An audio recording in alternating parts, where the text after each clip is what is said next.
Trabajos iguales, sueldos iguales. Estamos quejándonos los trabajadores de Arca porque mos fan fer servir tots els serveis i no mos han pagat encara que mos deuen el mes de diciembre.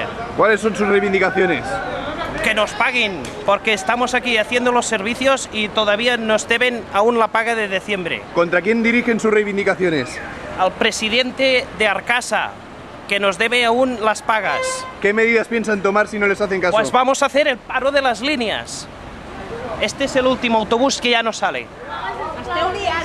¿Están ustedes declarándose en huelga? A partir de ahora, este autobús ya no sale. ¿Desde cuándo les deben dinero? Nos deben la paga del 18 de julio y la de diciembre. ¿Cuántos años hace que trabaja en la compañía? 25. 25 años. 25 ¿Y esto años. había pasado más veces? Nunca, nunca.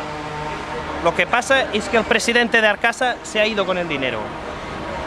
¿Está usted acusando al presidente? No me grabe, por favor. No, me contéstenos, grabe. ¿está usted acusando al No me presidente? grabe.